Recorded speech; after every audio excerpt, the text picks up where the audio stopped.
ലോകത്താർക്കും അറിയില്ലെങ്കിലും ഇവൾക്കറിയാം ആ കുഞ്ഞ് ആരുടെ ചോരയാണെന്ന്.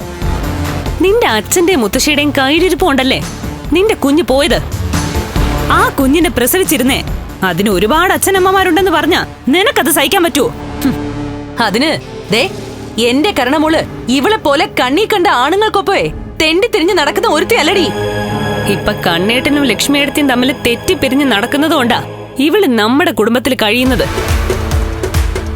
അല്ലെങ്കിൽ ജോലി പോലും ഇല്ലാത്ത ഇയാൾക്കൊപ്പം ഇവൾ ഒരു നിമിഷം പോലും കഴിയില്ലായിരുന്നു. ഇവളെ സ്നേഹിക്കുന്നതേ സമ്പത്തിനെയാ. അതുകൊണ്ട് ഉണ്ണേട്ടൻ സൂക്ഷിച്ചോ. നാളെ മടിയിൽ കനമുള്ള ഒരാള് ഇവളുടെ പിന്നാലെ വന്നാലേ ഇവളയാളെ ആട്ടിവിടാനൊന്നും പോകുന്നില്ല. ആ സമയത്ത് ഉണ്ണേട്ടനെ ആട്ടിവിട്ടിട്ട് ഇവൾ അയാളുടെ പിന്നാലെ പോവും. അമ്പലമായിപ്പോയി. അല്ലെങ്കിൽ വിഷു കൈനീട്ടും നിന്റെ കാരണത്ത് തന്നേനെ ഞാൻ. എന്നെ തല്ലിയാലേ നിന്റെ കവളിലും കാണും അതിലും വലിയ പാട്.